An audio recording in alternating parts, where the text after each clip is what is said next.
In this video, let us talk about this disease called tuberculosis. A very important topic, not just for your exams, also for your entire career.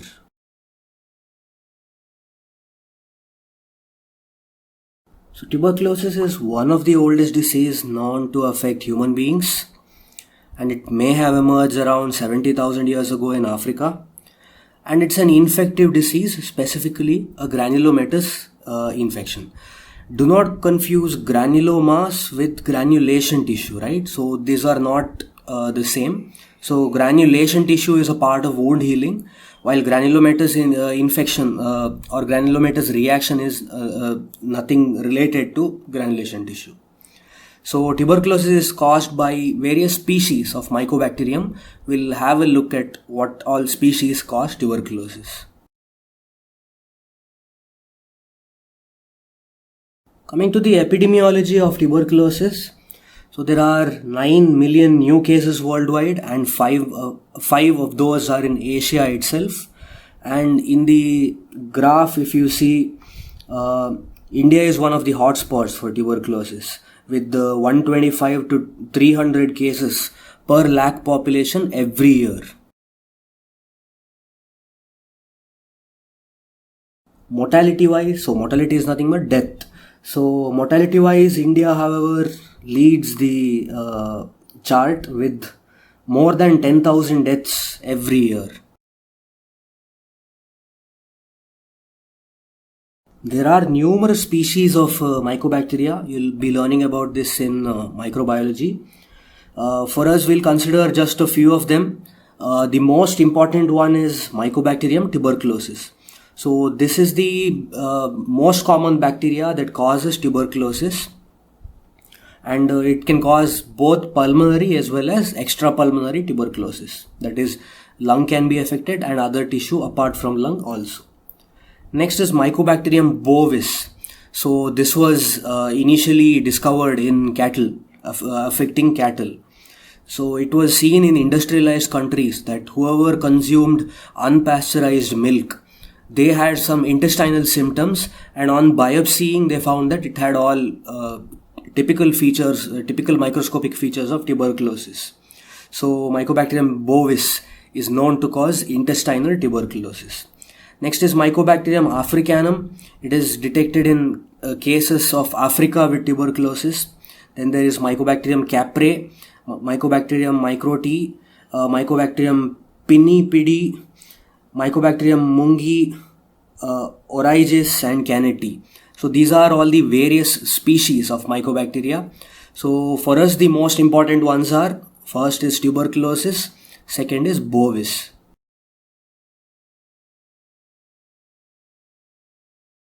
Coming to the main organism, Mycobacterium tuberculosis itself. So it is an obligate aerobe, it is rod shaped, so definitely a bacillus, and it is non-spore forming. One more thing is Gram's stain.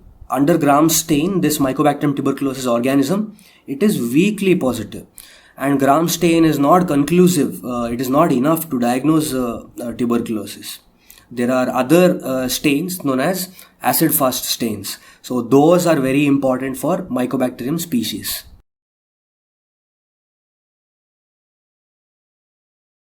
Coming to the risk factors which may lead to development of tuberculosis.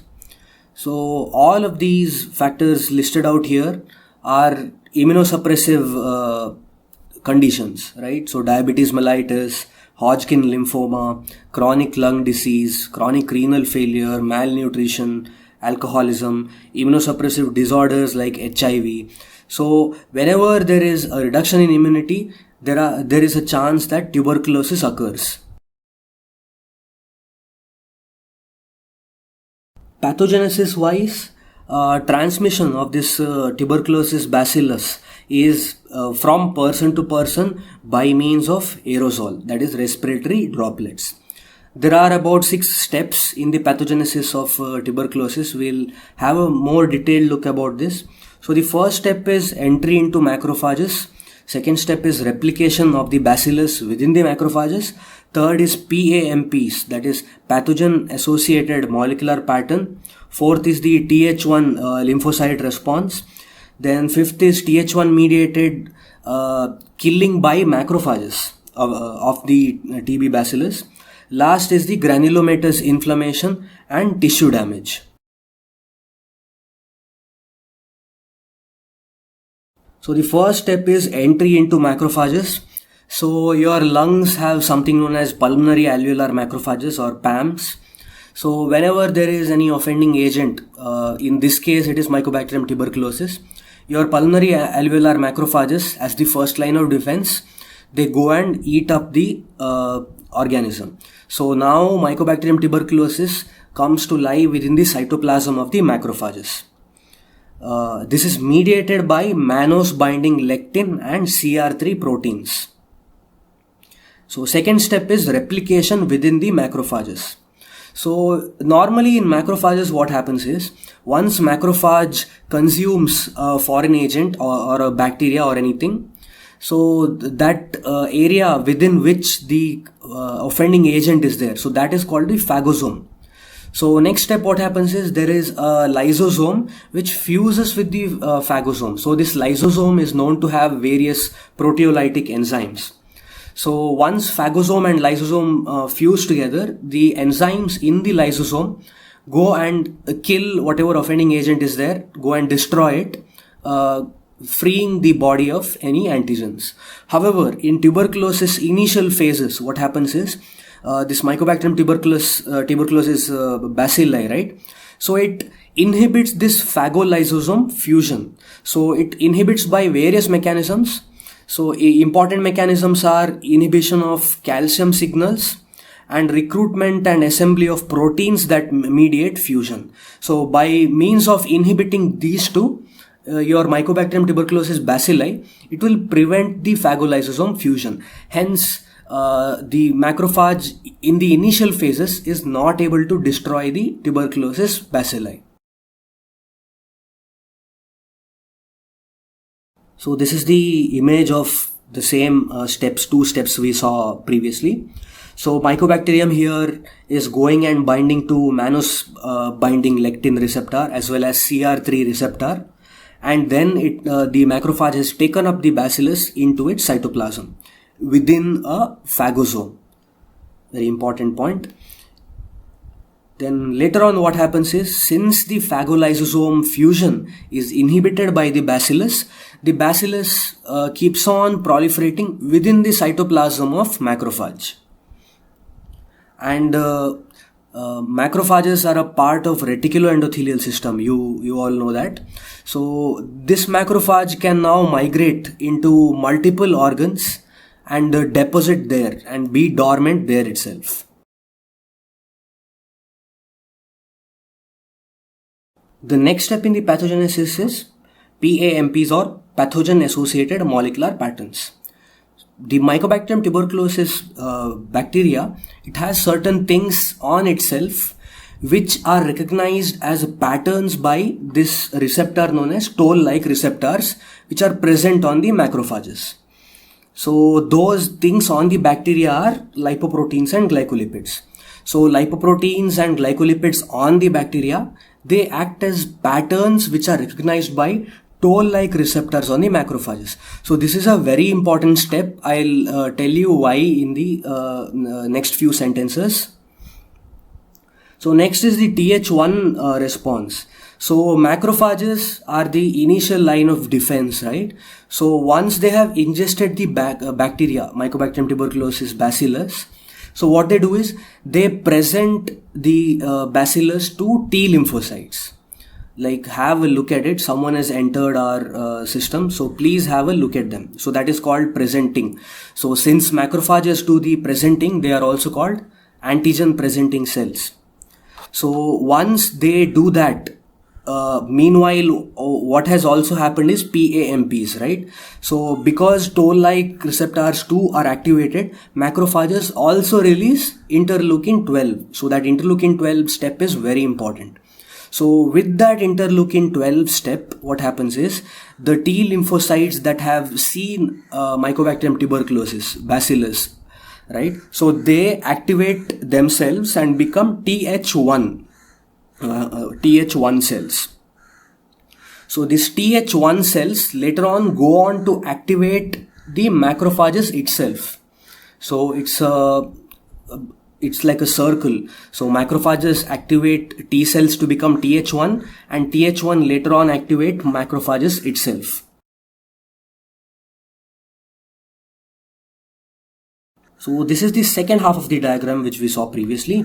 So here you can see macrophage presenting the bacillus to the T cell, and also due to activation of pathogen associated molecular pattern in the toll-like receptor, interleukin 12 is also being secreted by the macrophage.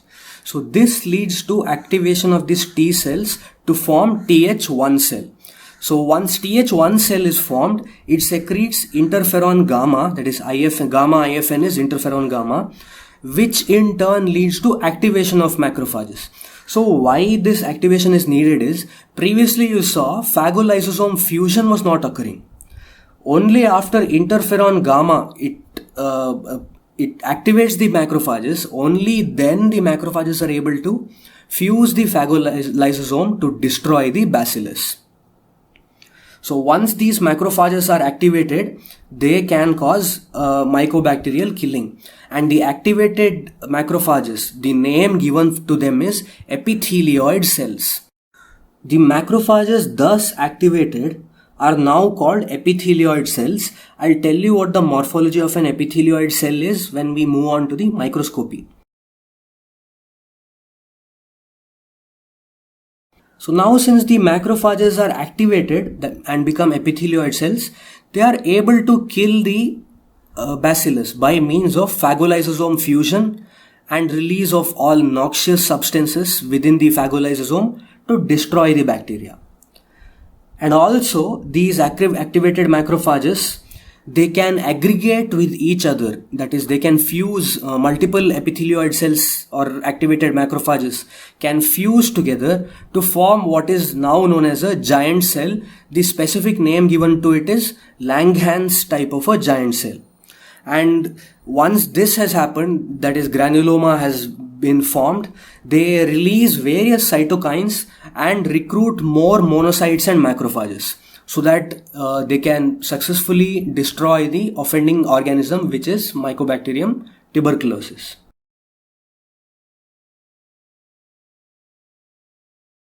Going on to the clinical features of Mycobacterium tuberculosis.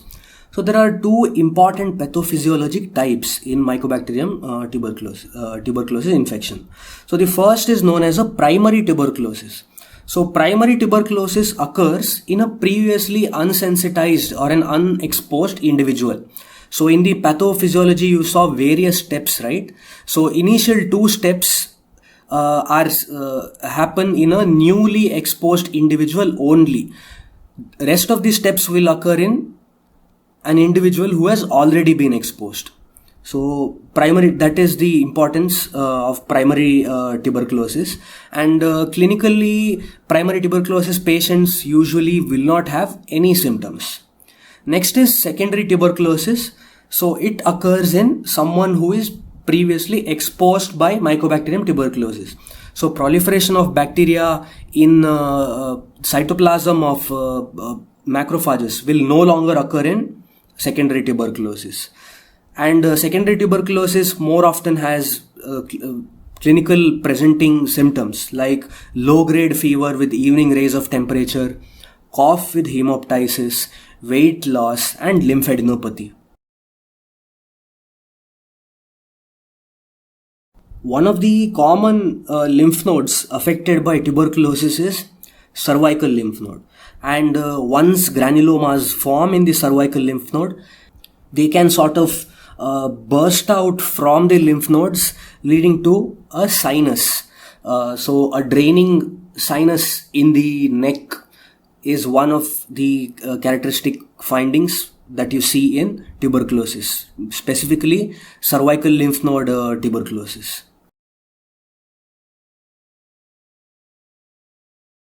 So clinically, you now saw two pathophysiologic types of tuberculosis, right? That is primary and secondary. So there is a third one which is known as progressive tuberculosis. So primary itself can lead to progressive tuberculosis, or secondary itself can lead to progressive tuberculosis. So if primary tuberculosis progresses on to this stage, then it is called primary progressive tuberculosis.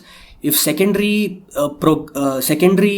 tuberculosis goes on to progress, then it is called secondary progressive tuberculosis. So it can be seen in both primary as well as secondary. So basically what progressive tuberculosis means is that there will either be tuberculous pneumonia or cavitary lesion or miliary lesion along with the features that you see in primary or secondary. So that is what is meant by progressive tuberculosis.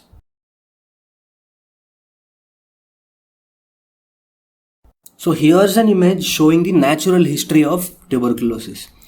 So initially what happens is the first two stages will happen. First two steps in pathogenesis will happen, which is called primary tuberculosis or primary complex. Later on, either the organisms may remain dormant in the lung and in the macrophages, or they can progress to form either a cavitary lesion or a pneumonia or a miliary tuberculosis. So if the latent becomes reactivated, then it is called secondary tuberculosis. So the secondary tuberculosis has its own morphological features. Apart from that, they can also progress to form miliary tuberculosis, as seen in this image. So primary can heal and later on get reactivated to form secondary, or primary can progress. Secondary itself can either heal or again progress to secondary progressive.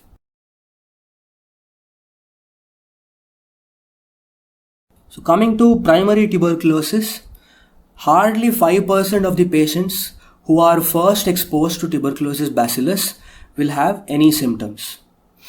In most cases, the infection will be resolved, and very few cases become progressive primary tuberculosis. Let's talk about the gross and microscopy of primary tuberculosis. So in primary tuberculosis, you have to remember this name, GHON, G-H-O-N. Many of you do mistakes. You write it G-O-N-E. So that is a different GHON. So here the spelling is G-H-O-N. And there are two things that you have to remember here. First is GHON focus or primary focus. The second is GHON complex or primary complex. So what is GHON focus is 1 to 1.5 centimeter white lesions in the upper part of the lower lobe or lower part of the upper lobe. Or to simplify it for you, since lung has fissures, so whatever lesion that is whitish in color and 1 to 1.5 centimeter that lies on either side of the lung fissure. So that is a GHON focus. So GHON focus involves only lung parenchyma, please remember. So as the disease progresses, since lung has its own lymphatic drainage, right? So these granulomas along with tuberculosis bacilli, they will go and involve hilar lymph nodes to form granulomas in the hilar lymph nodes itself. At this point of time, when there is both one parenchymal lesion, two hilar lymph node lesion, at that point it is called GHON complex or primary complex. So GHON focus was just the lung parenchymal involvement, whereas GHON complex is both lung parenchyma as well as hilar lymph node or mediastinal lymph node involvement. In most of the cases, that is above 95% of cases, this GHON complex undergoes fibrosis and calcification. So in X-ray you can see whatever substance of a particular size there is which is calcified, right? For example, bone. So likewise, if at all there is a calcification of GHON complex, you may be able to appreciate it under chest X-ray. So at this point of time, it is called Ranke's complex. So Ranke's complex is a radiological sign, not a gross pathologic sign.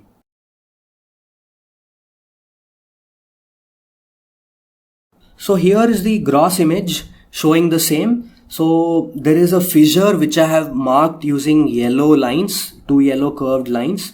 So on the right side of the image, you are able to see some whitish colored area, right, which has been pointed by a red arrow.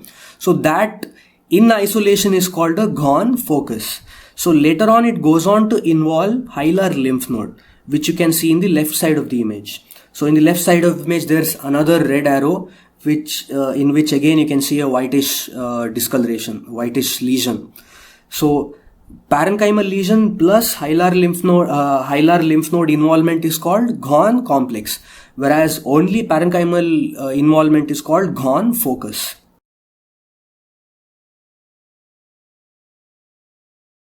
Next, moving on to microscopy of this gone focus or gone complex.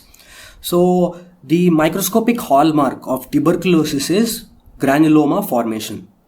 So the definition of granuloma is microscopic aggregates of epithelioid cells. So epithelioid cells, I told you what it is.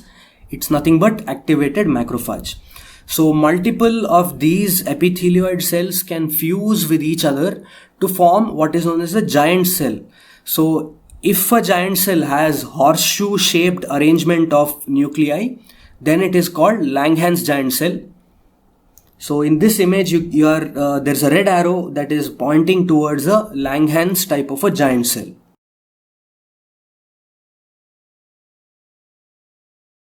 We are going a bit out of the way here, but I just wanted to summarize the microscopic features of tuberculosis. This can be seen in lymph node as well. So in practicals, you have a slide TB lymph node. So this is the diagram that you will be drawing for TB lymph node. So TB lymph node hallmark is presence of granulomas. So what are granulomas? Collection of or aggregates of epithelioid cell. To be more specific, microscopic aggregates of epithelioid cell. So apart from the epithelioid cell aggregates, you should be able to appreciate Langerhans giant cell, which are multinucleated giant cells with arrangement of the various nuclei within them in a horseshoe shaped manner. Third inflammatory cell that you need to remember is lymphocytes, sometimes neutrophils also. Apart from all these cells, one of the most important features of tuberculosis is caseous necrosis. So tuberculous granuloma microscopy image, how will you draw? First you draw caseous necrosis, then you draw epithelioid cells, then you draw Langerhans giant cells, then you also sprinkle multiple lymphocytes.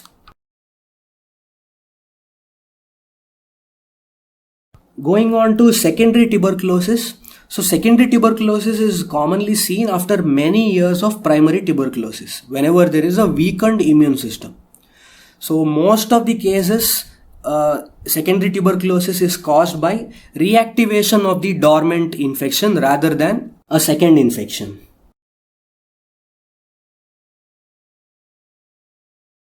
Coming to the morphology of secondary tuberculosis. In secondary tuberculosis, it is a small focus of grey-white to yellow lesion, and it is present at the apical portion of the lung just below the pleura. It may heal with fibrosis or it may go on to become secondary progressive tuberculosis. And microscopy wise, not much difference is there between primary and secondary appearance.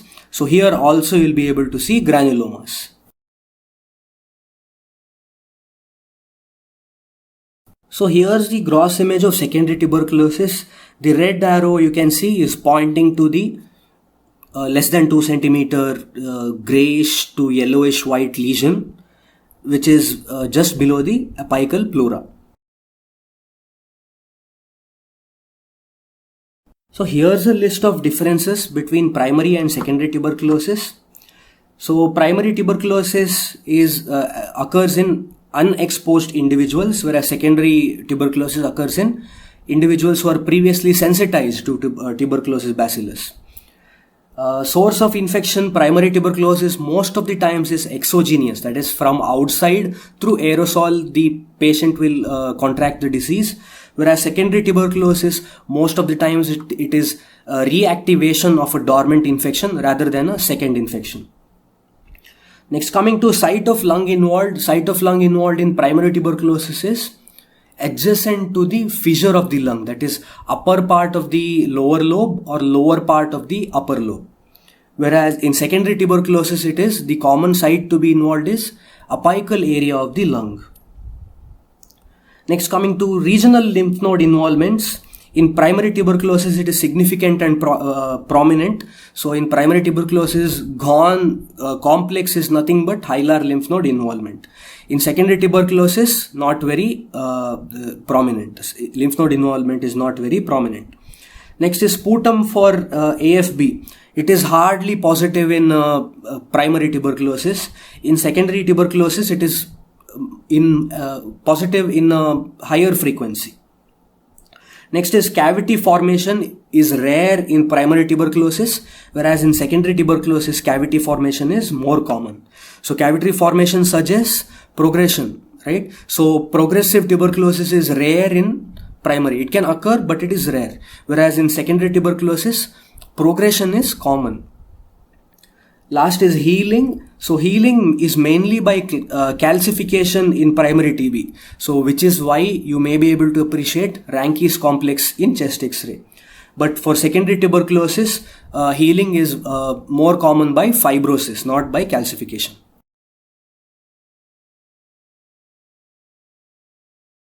So moving on to progressive tuberculosis, already primary and secondary you have seen. So under progressive tuberculosis, I told you three main things are there. So first is tuberculous pneumonia, second is cavitary tuberculosis, third is miliary tuberculosis. The important one is miliary tuberculosis. So we'll be discussing miliary tuberculosis in a little bit more detail. So cavitary tuberculosis is basically collapse or evacuation of caseous necrosis giving rise to a cavity. So whenever there is necrosis, obviously that tissue has weakened, right? So the area of necrosis, it will sort of crumble. So that is when you get a big hole like lesion, so which is nothing but a cavity. So this is what cavitary tuberculosis is. The other progressive tuberculosis, the important one is miliary tuberculosis. So here you are seeing 2 millimeter millet-like yellowish white lesions. From the lungs, tuberculous bacilli will enter blood vessels. Depending on which blood vessel they enter, the organ that is involved by miliary tuberculosis, we can know. So if at all they enter the veins, then vein again will go back to the lung itself, right? So that is why then it will be pulmonary miliary tuberculosis.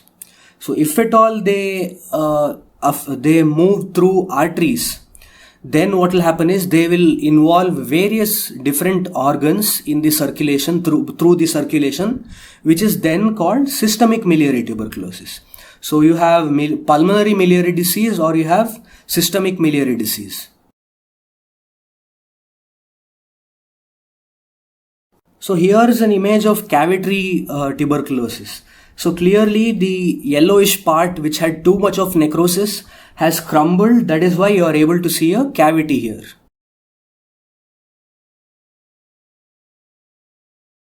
So here's an image of lung with multiple millet-sized whitish yellowish lesions. So this is characteristic of miliary tuberculosis, and since organ is lung, this is pulmonary miliary tuberculosis. So three sizes till now we have learnt. So first is about 1 to 1.5 centimeter, and that was located adjacent to the fissure, either on the upper part of lower lobe or on the lower part of upper lobe, which was Ghon focus. Then you heard about yellowish to whitish lesion less than 2 centimeter, which was located at the apical area, either upper lobe or any other lobe. That was secondary tuberculosis. And now you heard about 2 millimeter lesions.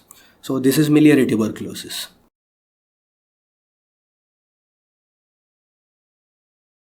Two more images. So in the first image, which is to your left side, you're able to see cut surface of spleen with again multiple millet sized lesions. So this is miliary tuberculosis of spleen. So systemic miliary tuberculosis.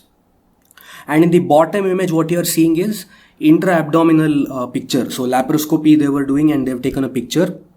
So peritoneum you are able to see, which is having multiple millet-sized lesions. So this is abdominal tuberculosis.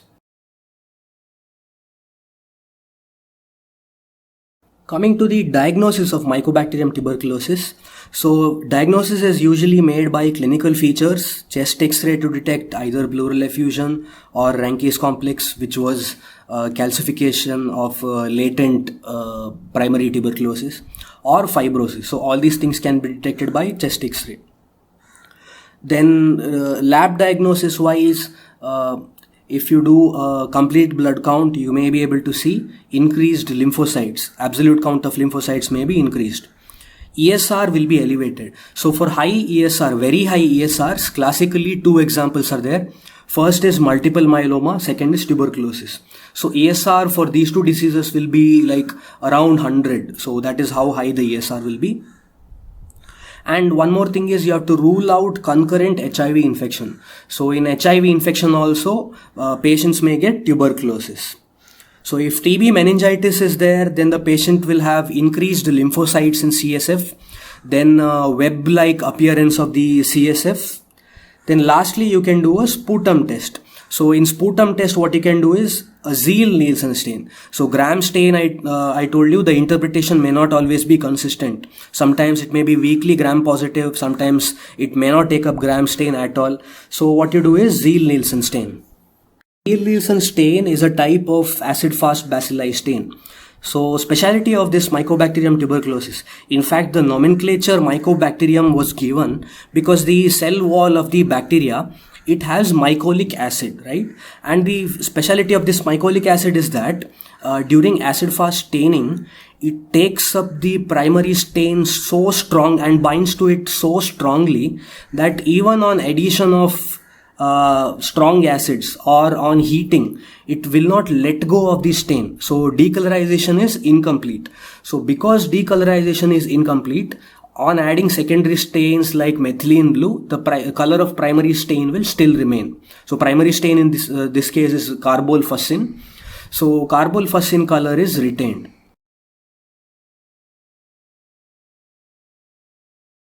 So here is the image of Zeal-Nielsen staining and the rod-like organisms, nothing but bacilli that you are seeing. So these are Mycobacterium tuberculosis bacilli. So the color is pink because they have resisted decolorization by either acid alcohol or strong acid or by heating. And the background blue image, that blue color that you are seeing, right? So that is the secondary stain. So the one commonly used is methylene blue.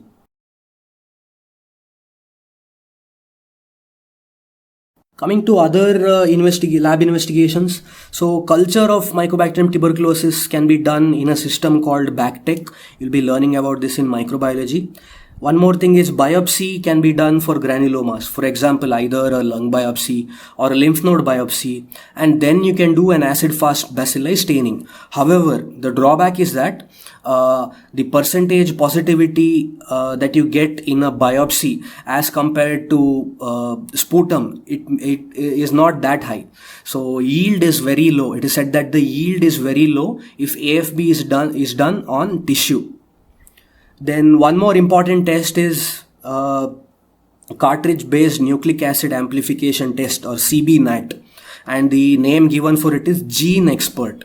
So according to current guidelines, so without GeneXpert positivity, one cannot start treatment for tuberculosis. So this GeneXpert is a very important test. So if at all you suspect that a patient has tuberculosis, then you have to send either blood or FNAC material to this GeneXpert test. So this is done by government free of charge. Next, we'll talk about a few words about Mycobacterium avium intracellular complex. So slides have not included because not very important from pathology perspective. So there are two organisms. One is Mycobacterium avium, the other is Mycobacterium intracellular. So the speciality of these two organisms is that the infection is very similar. So you give a common name for them. It's called Mycobacterium avium complex. So MAC. So clinical presentation wise, these infections occur only when your T lymphocytes are not functioning properly. So which is commonly seen in HIV AIDS. So that is why Mycobacterium avium intracellular infection, if detected by you, then there are high chances that the patient has HIV/AIDS. That is one thing. And one more thing is, since the immunity of the patient is low, the bacteria are seen in almost all organs. So that is why the infection that you typically see in MAC is disseminated infection. So that was about tuberculosis. So apart from this, there are some topics like hypersensitivity tests for tuberculosis and all, Fernando Mitsuda and all that. Not very important as far as pathology is concerned.